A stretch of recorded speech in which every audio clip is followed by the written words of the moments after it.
Hello medicos, welcome to टोपिस्को medical library. देखिए, आज का जो लेक्चर है वो एग्ज़ाम पॉइंट ऑफ व्यू से बहुत ज़्यादा इंपॉर्टेंट नहीं है, लेकिन एक छोटा सा लेक्चर ही होने वाला है जहाँ पे अपन पढ़ेंगे specific effects of acute inflammation. अब इस लेक्चर के अंदर सिर्फ एक ही चीज़ काम की है, वो मैं आपको पहले ही बता देता हूँ, वो है एक्यूट फेज रिएक्टेंट, जो अभी अपन पढ़ेंगे। ठीक है, कभी कभी एग्ज़ाम में इसके ऊपर शॉर्ट क्वेश्चन आ जाता है, तो ये अपन ज़रूर पढ़ेंगे।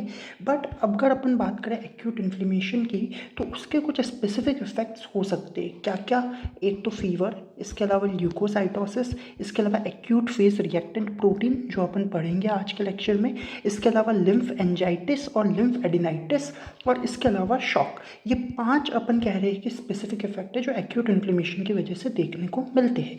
फीवर अपने को पता है, बॉडी टेम्परेचर राइज करेगा। ल्यूकोसाइट का मतलब होता है कि अपने जो ल्यूकोसाइट होते हैं, यानी कि अपनी जो WBC होती है, उसके नंबर इंक्रीज़ कर जाएंगे। जो जनरल काउंट होता है आपके WBC का, वो 4000 से 11000 पर mm³ ऑफ ब्लड होता है।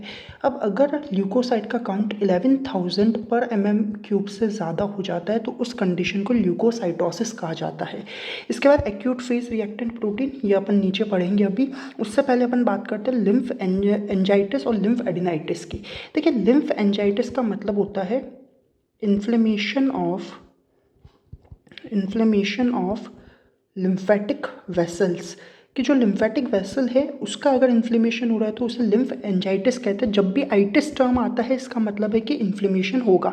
वैसे लिम्फ एडिनाइटिस, यहाँ पे भी आइटिस आ रहा है और यहाँ पे भी इन्फ्लेमेशन होगा। एक्चुअल में जो लिम्फेटिक वेसल का इन्फ्लेमेशन हो रहा है, उसकी वजह से एक सेकेंडरी चेंज देखने को मिल रहा है, जिससे अपन लिम्फ एडिनाइटिस कहते हैं, जिसका मतलब होता है इन्फ्लेमेशन ऑफ लिम्फ नोड।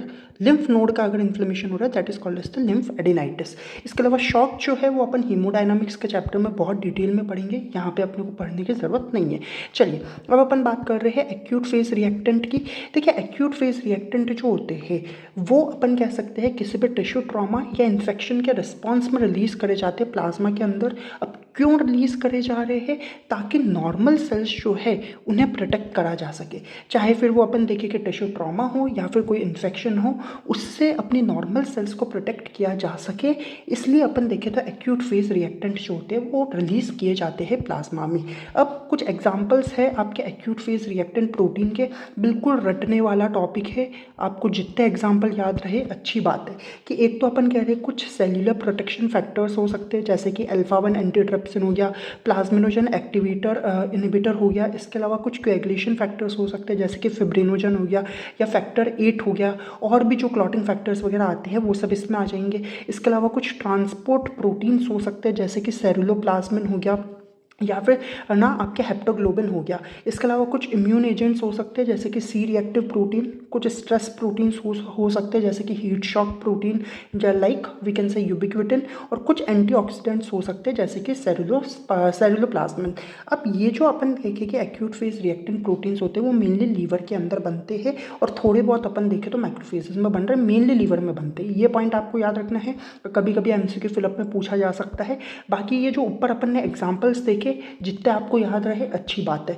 अब एक चीज यहाँ पे आ रहा है, एक्यूट फेज रिस्पॉन्स। ये क्या होता है? ये अपन कह रहे हैं कि एक्यूट फेज रिएक्टेंट, साथ में फीवर और साथ में ल्यूकोसाइटोसिस, यानी कि बॉडी का टेम्परेचर बढ़ा हुआ हो, एक्यूट फेज रिएक्टेंट प्रोटीन जो है वो प्लाज्मा के अंदर रिलीज हुए हो, ल्यूकोसाइट का काउंट भी बढ़ा हुआ हो, इन तीनों के कॉम्बिनेशन को एक्यूट फेज रिस्पॉन्स कहा जाता है। ये आपको याद रखना है, ठीक है? तो ये अपन कह रहे हैं एक्यूट फेज रिएक्टेंट खत्म होते हैं। नेक्स्ट अपन अब बात कर रहे हैं फेट ऑफ एक्यूट इन्फ्लेमेशन की। देखिए, इस पर कोई क्वेश्चन नहीं आता है, बट आपको पता होना चाहिए कि भाई एक्यूट इन्फ्लेमेशन हो क्यों रहा है, क्योंकि जो भी आपका इंजरियस एजेंट आया वो शॉर्ट ड्यूरेशन ऑफ टाइम के लिए रह रहा है, और उसकी वजह से एक्यूट इन्फ्लेमेशन हो रहा है। अब एक्यूट इन्फ्लेमेशन के क्या क्या कॉन्सिक्वेंसेस हो सकते हैं, तो देखिए, इसमें यह है कि अगर ईटियोलॉजिक एजेंट को रिमूव कर दिया गया तो उसमें 2 पॉसिबिलिटी बन सकती है कि भाई जब तक ईटियोलॉजिक एजेंट था उसमें क्या टिश्यू लॉस हुआ है या नहीं हुआ है। अगर टिश्यू लॉस नहीं हुआ है तो भाई एक तो रीजनरेशन होगा, और एक रेजोल्यूशन होगा। लेकिन यही अगर अपन देखें कि टिश्यू लॉस हो गया है तो फिर हीलिंग होगी, और वो हीलिंग फाइब्रोसिस होगी। अपन डिटेल में पढ़ेंगे टिश्यू रिपेयर का पूरा टॉपिक। इसके अलावा अगर अपन देखें कि वो ईटियोलॉजिक एजेंट जो है वो रिमूव नहीं हुआ, वो बॉडी के अंदर ही है, उसका परसिस्टेंस हो रहा है, तो दो पॉसिबिलिटी हो सकती है कि एक तो एक्यूट इन्फ्लेमेशन जो है वो बार बार रिकरिंग हो रहा हो, यानी कि बार बार अपन देखें तो हो रहा हो। तो फिर अपन ने कहा था कि अगर एक्यूट इन्फ्लेमेशन बहुत लंबे टाइम तक चलता रहेगा तो क्रॉनिक इन्फ्लेमेशन हो सकता है, या फिर अपन देख रहे हैं कि उस ईटियोलॉजिक एजेंट के परसिस्टेंस की वजह से पस का डिस्चार्ज होने लगा हो, और पस अगर डिस्चार्ज होने लगेगा तो उस कंडीशन को अपन क्या कहेंगे, स्यूपरेशन कहेंगे। तो ये अपन कह रहे कॉन्सिक्वेंसेस हो सकते हैं एक्यूट इन्फ्लेमेशन के। So guys, that was all about today's lecture. If you found this lecture useful and helpful, then please like, share and subscribe the channel, and thank you for watching.